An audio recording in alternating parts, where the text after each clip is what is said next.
Abonnez-vous sur votre chaîne OSR Monde et activez la cloche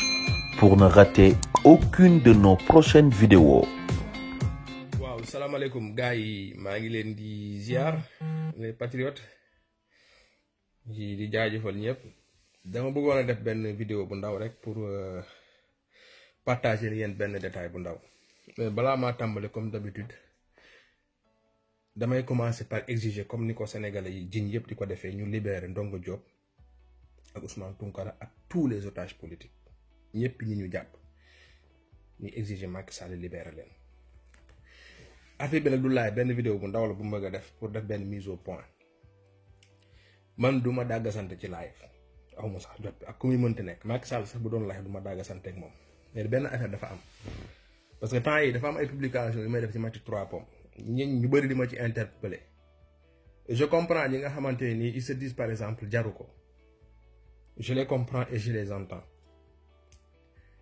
te comprendre naa leen quoi parce que en réalité jaru ko. Mais aussi c'est que Sénégal dafa am ñoo xamante dañuy dof et malheureusement dañu yàgg di nax quoi dafa ay patriotes yoo xamante ne nii dafa am lu ñu réere ci combat bi quoi gis nga seytaane dafa am ay nit ñu seytaane nit ñu bon xeetu matti gi dañuy màtt di ëf te lii damay interpeller patriotes yépp nag gis nga ay pexe Maty 3 Pommes wallahi bu sottee wala bu sotti woon Pastef du exister jamono ji xaw ma ban jamono nag mais jamono ji ñuy wax nii ku mel nit Maty 3 Pommes ay pexeem bu yeggoon Pastef du exister te ñoom li ne seen biir xol mooy defetu Pastef moom moo leen di dundal. léegi nag s'il y a des gens qui pensent que dafa am lu ñu war a bindoo Pastef ñun ñu gëm ne Pastef noonu la bindoo ba dañu war di bàyyi lu bari. man je suis d'accord mais duñu bàyyi lépp parce que li ngeen comprendre mooy quelle que soit cette fille là li muy def di wër di def li muy def nii yëpp dafay xeex il faut que ngeen comprendre ko mais dafa yaakaar ne dafa muus et malheureusement yenn patriotes yi yaakaar ne ñoom dañu muus ànd ak moom ci loolu mu leen di woo ay liberté di ku mu neex mu wax am naa droit invité kii c'est-à-dire loolu mosul nekk problème ak patriotes yi nga xam ñoom ñuy jàmmarloog moom il n'a jamais été ça en fait. booy bi yàgg na di live yàgg nañ ko seetaan jiituwuñu ci réseaux sociaux yi xëy na dafa gën a siiw comprendre ngeen mais bu ñu leen dugal sur le fait que tey ñun dafa am lu ñu koy xañ liggéeyam c'est pas ça il faut arrêter quoi fii benn patriote xañu fi kenn liggéey ñu bëri ñu koy ŋàññi tey mooy ñu ko doon déglu démb dafay baax ñu leeral ko quoi amul kenn ku am maqaama nga tudd Maty 3 Pommes ak koy mënti tudd nga jël décision ne da nga bëgg a xeex Ousmane Sonko ñu seetaan la amul yàlla bindu ko ak koy mënti nekk nag te gis nga souvent gis nga bu laajee ñu wàcc ak yoon ci ban bi bu laajee ñu wàcc ak yoon souvent ci ban bi dinañ wàcc ci ban bi te booy bi ci loolu la ñu woo parce que xam nga lu tax affaire bi métti man Issa mënuma nekk benn gain boo xamante ne nii damay ñëw toog tey di leen ñoddi yenn affaires yi. tey Guy Marius Sagna am lu muy représenté man ma ñëw di ko xeex man mun naa comprendre naw lay Ousmane Sonko ñëw di xeex Ousmane Sonko ci yu Ousmane c'est-à-dire politiquement ñu xeex mais du ñoo tuñu nangu ñu ñuy nax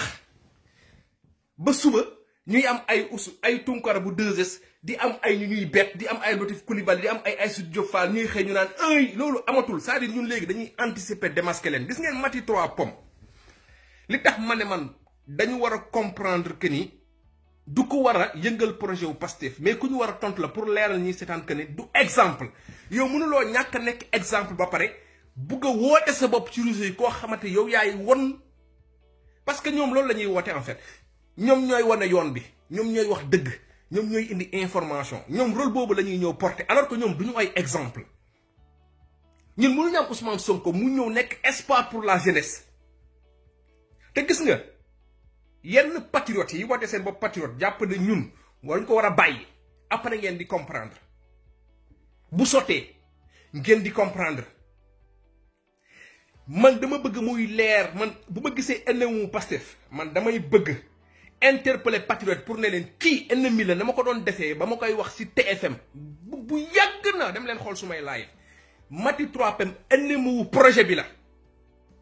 man je lui ai toujours dit nekkal ci projet bi ñu débat mais mi ngi dugg ci vie privée wu Ousmane Sonko parce que nag diggante Ousmane Sonko ak Adji Sarr dafa am lu ci privé te moom mi ngi ciy dugg moom moo ñëw tudd fi ay preuve yoo xam moom kese ko am. parce que gis ngeen coow lii maa ngi ci waxtaan sa benn xarit dafa am ñoo xam dañu ci parier mais dañu parier ñàkk parce que bi coow li jógee dafa am ñoo xam ils étaient convaincus que Ousmane Sonko day tëdd. dafa am ñoo xam dañu ba affaire bi nee tëll ñu ne Macky Sall jekk na Ousmane Sonko dafa am ñoo xam dañu parier Macky dafa parier Moustapha Diakhaté dafa parier y a des gens yoo xam dañu teel a wax parce que dañu parier dañu jàpp ne coow li jeex na Mati ba muy wax que ne ay liy ñëw ay preuve yi ñëw affaire yi bu ñëwee dina leer dañoo parier parce que pour ñoom waa ji dee na looloo xew y a des gens qui ont parié et malheureusement pari bi jàllul ticket bi dafa yàqu parce que dañu jàppoon ne Ousmane day daanu ay preuve yi ma yor bu affaire bi kalaatee di ngeen dégg affaire u demee noonu affaire bi yàqu résistance am léegi man de li ma ko wax dafa leer lii may laaj bi may def nii di wax ci moom dootul amaat parce que du ma laaj pour moom mais na bàyyi Ousmane Sonko kon bu bàyyiwul Ousmane Sonko xam nga dégg naa ko mu naan amuñu preuve gis nga photo boobu ma génnee moo góor jigéen boobu maa ko tey génnee ko boo yaakaaree ne amuñu preuve parce que en réalité man du ma style nit kuy ñëw j'ai pas envie de la détruire en fait on la connaît ay sama papa sama nii yow ba sa papa di dee boobu da ngaa fàq nekkoo sax seen kër yaa ngi dégg ay dama mel ni révolutionnaire yow escroquerie lañ la jàppee am na yeneen yu ci nekk yow bañ la jàppee fañ la fatoo nag lan la doon def yooyu yëpp on le sait comprendre nga mënuloo dem Dakar def say toj-toj mandi nekk façon nit koo xam suba tey nga tëddee góor suba nga tëddee jigéen def say toj-toj ba pare bëgg a ñëw ci réseaux sociaux yi fekk ñun ñu xeex même des gens sont morts pour ce projet là nga ciy ruube di ci wut doo ci am ak loodul am gars yi toog fi naan lañ ko négocier gis nga bu arrêté wul yi muy def nii dinañ ko saam ci réseaux sociaux yi te nag ñun ragaluñ ci dara de na ko xam de ñun dañu sës wax naa ko ku dul moom sax parce que lii ça rien à voir avec le projet Mati projet bi sut na ko man dama bëgguma waa Pastef wax ci bëgguma du affaire u Pastef gars yi nañu déroulé mais ci réseaux sociaux yi la koy defee am nañu patriote yu nekk ci réseaux sociaux yi ça rien à voir avec Pastef c'est un combat de principe dootuñu nangu kon leen ay de Patra ay François jàgg yooyu ñu dégg ñu naan dañuy kii Adji Sarr c'est que Sénégal mënatuñ continuer ñu koy fooyee noonu quoi des gens yoo xam ils en ont rien à foutre benn 100 000 francs 1 million 200 millions bi ñu ciy am rek quoi et puis des gens yoo xam duñu ay exemple ñoom ñëpp ay dunq lañu te gis nga ñoom dañu am chance sax am na lu ñu am na lu gën a garaaw lu ñu am c'est juste que dafa am ñu mu liyee loo xamante ne nii ñooñu dañu am seen vie privée defuñu lu ñuy def neroon na gën a tàng si seen taat yi waaw parce que am na ay dossiers yoo xam tey boo ko tuddoon di nga ci boole des innocents ay dégâts collatéraux yoo xam ñoom peut-être mun ci impliqué mais gis nga boo continuer di dof la dinañ la fi génneel bu ne weng te yaa ngi génn naan affaire bi neex na neexul di këcc gis nga fii lu yëngal la ko ëpp doole xam nga di tax ngay génn di live di wax di vidéo fii moom dootoo nekk modèle réseaux sociaux yi dootoo fi nekk modèle wala di nga assumer li nga doon assumer nga ne da ngay xeex man loolu lañ bëgg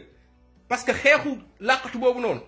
di dal ci Ousmane Sonko di utiliser bu subaa nga invité bu Ligalissa gannaaw suba nga invité Abdou Karim Gueye xurum xaq naan da ngay équilibré loolu lañ bëgg mu dañ te je vous le dis dama koy wax képp ku fa demati di wax au nom de Pastef danaa fi live dénoncé la sa bopp la fa yóbbu ku fi live ati dem foofu noonu su ma xarit sama doomu ndey bu Ligalissa dinaa ci waxtaan ak moom xam naa ko damay liggéey ak moom c'est quelqu'un de bonne foi mais dinaa ko wax interpeller ko ak ñeneen ñi ku fay demati na nga assumer li ngay def ak Mati tóob la dóorkat la jàgg la baaxul du modèle looluy dëgg nag su ma ko waxee rek ñu ne Issa Pastef nii du xeexe nii man lii man la du Pastef waaw man je reste convaincu que Ousmane Sonko pour ñu protéger ko des fois bu laajee ñu dof-dof dañuy dof-dof des fois bu laajee ñu sadik dañuy sadik parce que ñi ñu ko sekkal weesu nañ sadik weesu nañ dof-doflu yëfu maa tey la ñuy def lu ñu bañ Ousmane Sonko def ko ñu xarab ko ñu bañ Bassirou Diomaye def ko ñu xarab ko ndax parti bi ñu bañ El Malick def ko ñu xarab ko ndax parti bi dina am ñu taxaw def ko gàdd ko tënk ko parce que xeex bi moom moo ko jar yéen a gën a xam li may wax Ousmane Sonko am na benn xeexin boo xamante bu ko amuloon ci réseaux sociaux am ko Sénégal gars yi lekk nañ ko dugal ko ci paqueté ko ba mu nice xoolal denc ko ci frigo. léegi li may terminer mooy lenn désabonné ci Maty moom nit patriote bu ne na jël ay responsabilités dem seetaan wala ñàkk ko seetaan man duma ko seetaan man info yi may am ci moom yëpp nit yi ñoo jox ma des fois ma dugg nii dugg génn xool ko dugg ci page damay génnaat parce que gisuma lu may jàngal gisuma lu may xamal li may jot ci mooy ay nit ma koy wax. patriote bu nekk mooy jël responsabilité am désabonné wala mu def man li may def ça rien à voir ak désabonné man je suis dans man ci benn défense laa nekk képp kuy wax. Sénégal nit ñi di la déglu ngay wax ci Ousmane Sonko dinaa la déglu boo tegee débat ñu débat boo tegee waxtaan ñu waxtaan boo ruubee ñu ruube la boo ko attaqué ñu attaqué la point barre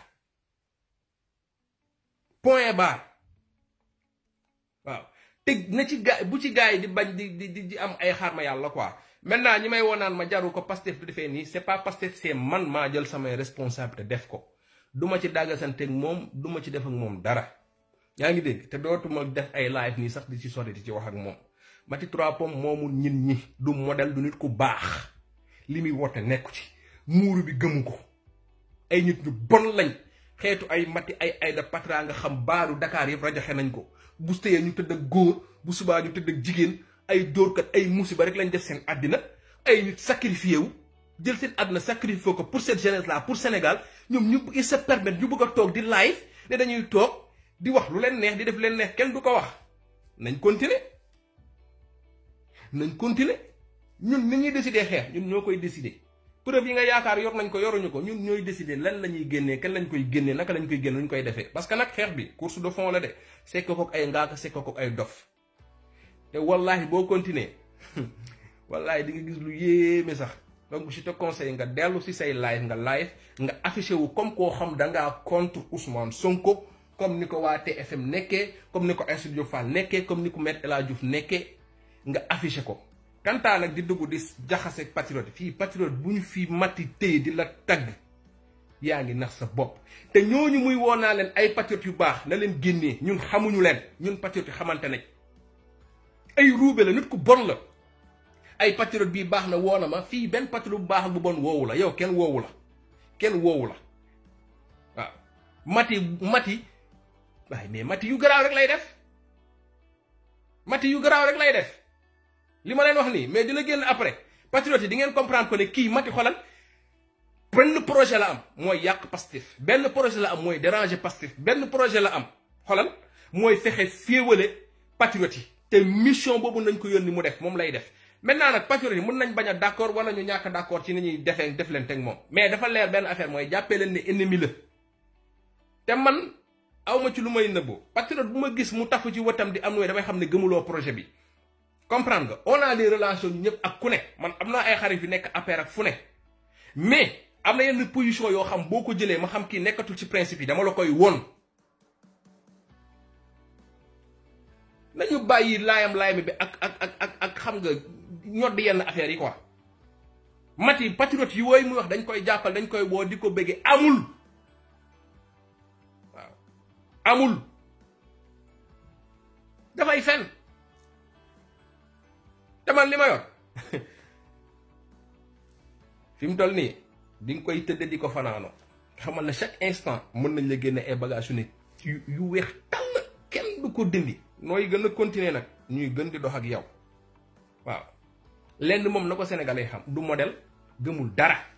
day def ak jigéen di def ak góor woyof na sër te def na ay toj-toj bu ne sàcc la fenkat la lépp lu mu leen wax ci famille gëmu ko waaw Maty buñ ñu wax loo quoi ay man sama nii sama na yow nga fàq sa kër yow ba sa waa ji bëggoon di laa ko sax dalaa fekk ci kër gi est-ce que fekk na ngeen di wax sax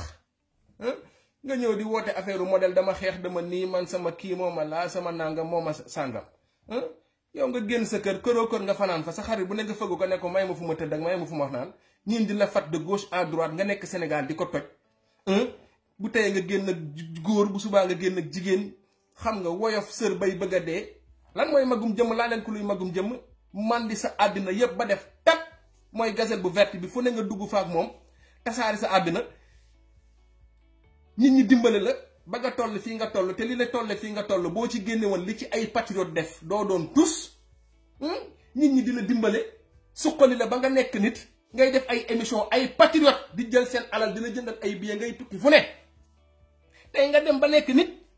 xaw ma lan lañ la proposé xaw ma lan nga jotee waa parce que nga toog da ngay ruube Ousmane Sonko nga ne dina la ci bàyyi yaa ngi nax sa bopp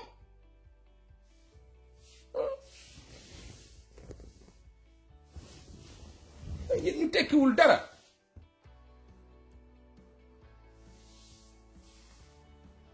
voilà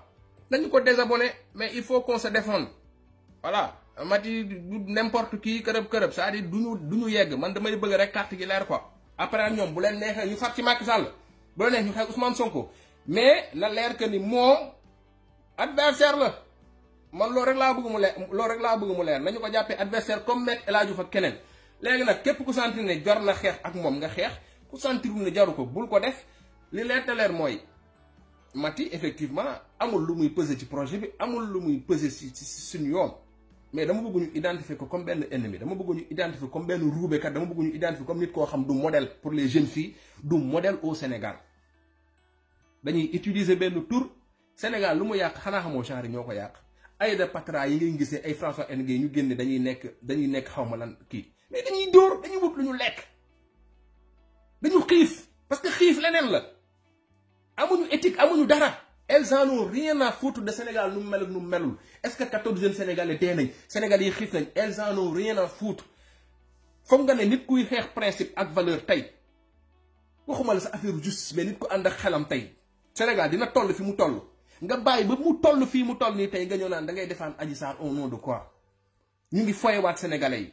ñu ngi bayalaat affaire yi nii lay demee ñu koy jàppal bàyyil ba beneen coow amaat fi yeneen sénégalais dee léegi ñu nekkat tranquille léegi nag looloo fi jeex gis nga cette jeunesse là ils ont compris ku fiy jël responsabilité ku fiy jël position na nga ko assumer ah na nga ko assumer man loolu laa gëm na nga ko assumer il n'est plus question que ñun jeunesse bi ñuy toog gars yi dañu dóor ñu leen di seetaan fii ku fi jël position na nga assumer say position waaw ku si jël position na nga ko assumer waaw parce que lu nag Sénégal moom dootuñ bàyyi ñu koy foye di ci def lu leen neex ku ci jël position na nga ko assumer pour muy leer quoi et que ñu xam que ne ñun fowuñu ci combat bi ku ci jël position na nga ko assumer li leer te leer mooy kenn dootu fi teg ay dil di jël di def yenn affaires yi pour ay sénégalais di dee yow nga continuer di tedd di nekk nit na ngeen ko xam loolu jeex na fi di ruube pour ay sénégalais trox di ruube pour ay sénégalais dee di ruube pour leneen xew Sénégal yow nga toog di tranquille loolu jeex na fi ku ci jël position na nga ko assumer waaw ku fi jël position na nga ko assumer te nga xam ne ñun on fera face waaw on fera face au nom de la justice on fera face au nom de voilà au nom de la démocratie au nom de l'état de droit te li mu laaj nag ñu def ko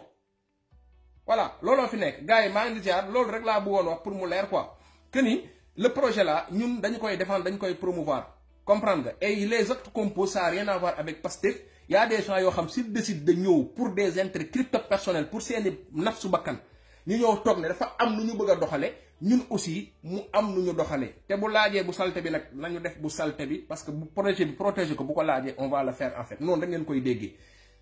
bu bàyyee ñu bàyyi parce que amuñu temps boobu mais bu kon ne di ruube dinañ ko tegal bu ne cur te dina ko gis ba ci ko ndara kàmb te dina gis lu mësul gis ci live fam quoi parce que nag voilà donc gars yi loolu la woon rek maa ngi leen di siyaar di leen béggee di demander encore une fois ñoom Dame Mbodj enseignants yi ñu taxaw ci kaaw Ndongo Diop di demander aussi les porteurs de voix yi nekk Sénégal ñu taxaw ci kaaw Ousmane Tounkara looluy dëgg les gens n'en parlent pas assez mbiru Ousmane Tounkara bi na ko gars yi teg ci taabal bi ñu waxtaane ko Macky Sall bàyyi ko mu ñibbi Ndongo Diop na enseignants yi élèves yi étudiants yi nit ñi na ko nit ñi xeex comme ni ñu xeexalee Dame Mbodj gënul Ndongo Diop Dame Mbodj gënul Ndongo Diop ni ma gëmee ne Dame Mbodj dafa doon xeex luy dëgg bañ bu ko ci toroxal sénégalais yi jàppale ko le monde éducatif jàppale ko noonu laa jàppee ne Ndongo Diop aussi noonu la ni Guy Marius Sagna ak ñeneen ñi nga xam ne dañuy xeexal Sénégal doon xeexee ba ñu jàpp leen ci lu dul dëgg ak lu dul dëgg ba ñi ñëpp taxaw ci noonu la ñu war a taxee ci kaawu Ousmane Tounkara te ku nekk def ko sa mbiru bopp affaire Ousmane Tounkara bi du question de li mu wax kese affaire jaay doole la toroxal ko delloo ko Sénégal lañ bëgg te loolu du dëgg du yoon voilà maa ngi leen di siyaar di leen bëggee jaa ngeen jëf tawfeex. Abonnez-vous sur votre chaîne OSR Monde et activez la cloche pour ne rater aucune de nos prochaines vidéos.